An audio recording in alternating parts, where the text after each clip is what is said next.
If you think movies are all about action, special effects, and beautiful visuals, or if you think movies are all about story and plot twists and captivating drama, then I suggest either way you go sign up for film school if you want to know why many directors will probably disagree with you. But if you bash on your audience's potential opinion before your video presentation even gets started, then you, sir, are a genius.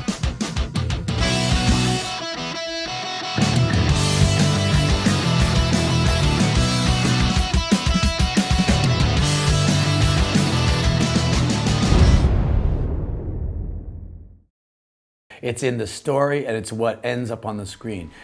What a lot of people don't realize is that the correlation between presentation and content is extremely important. For those who recognize the importance of this connection, you probably noticed that among all the movies you've watched, the ones that translate book or play to film are the ones where directors struggle the most.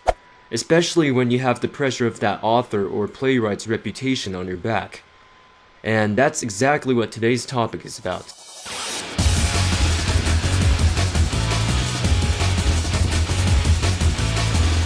Now, from what I've seen, translating any work of literature into a good film seems to be a pretty difficult task. It's not just understanding the novel or play thoroughly and then trying to visualize it. You also have to figure out a way to change it in order to appeal to a different audience, while not straying too far from the original plot. Among most movies that derived from books, there are only a few that most of us can consider memorable, like Space Odyssey, The Green Mile featuring Tom Hanks, Adaptation with Nicolas Cage. Even Willy Wonka and the Chocolate Factory seemed to be pretty popular in its time. Although I never really liked it myself, cause the Oompa Loompas gave me nightmares the first time I watched it. Plays and musicals seem to struggle even more. Personally, I don't find plays appealing, but there are a few film adaptations that I thought were really good. One of them being Volker Slondor's translation of the captivating drama, Death of a Salesman. Tell me, what you buying? Never mind, something I want you to have. What is it? Aside from intentional theater-looking environment, I thought this presentation was pretty good. The portrayal of the themes and conflicts from the original play is accurate, and the actors were definitely captivating, especially Dustin Kaufman's performance as Willy Loman, an old man who's been chasing an American dream of wealth and reputation all his life, only to realize how much of a failure and worthless his life has been in the unforgiving world of commercial selling. He drives 700 miles. And when he gets there, no one knows him anymore. No one welcomes him. And what goes through a man's mind?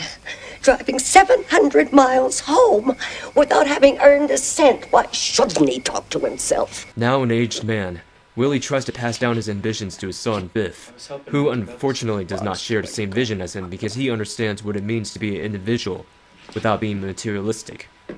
Dad, will you let me go for God's sake? Will you take that phony dream and burn it before something happens? Like in the play, Dustin's character, Willie, experiences multiple flashbacks and daydream hallucinations. The way the director presents the imagination mixed with present scenes is very creative, and suits the shifts in atmosphere and environment very well. I personally thought Dustin was a really good choice for the lead actor. His portrayal as Willie really brings the character alive, especially his emotions. So are you. I am not a diamond dozen. I am Willy Loman and you are. This is the type of anger management you don't see among most Hollywood actors these days. Even the rage of Nicolas Cage can't match his style. Partially because Cage has problems saying certain words while trying to maintain an emotion that doesn't make viewers laugh their butts off.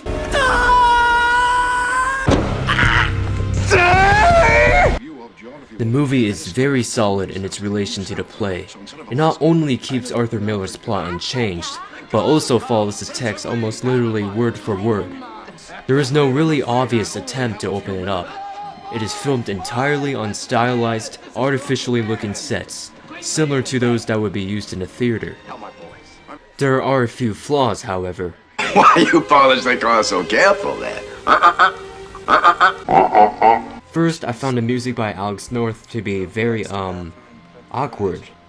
This is a decently old film, but even for its time, the composer should have known better not to put in random chimes that typically convey different emotional meanings. Can't understand it, Willie. Even the part when Willie kills himself seems like something Arthur Miller would have facepalmed at when it hit that awful trumpet transition into a Jaws-like tension.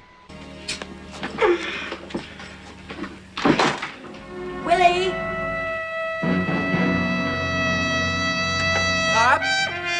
Willie, answer me! Probably not the same effect Arthur Miller wanted in his original work.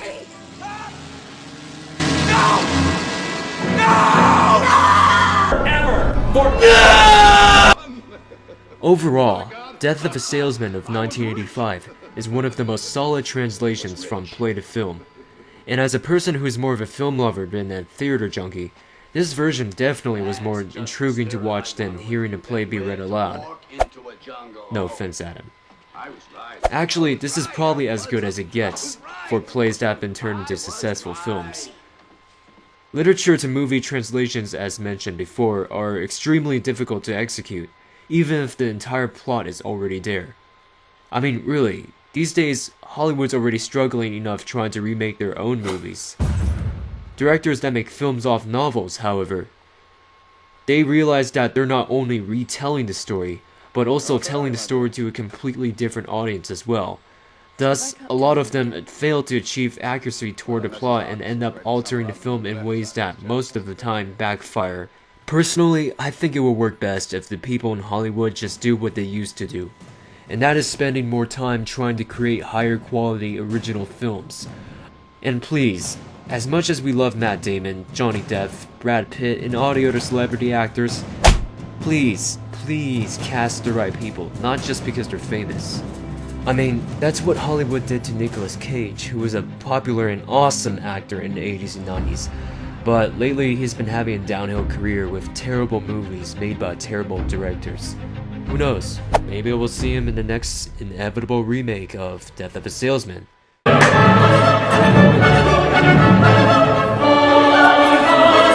Or maybe not.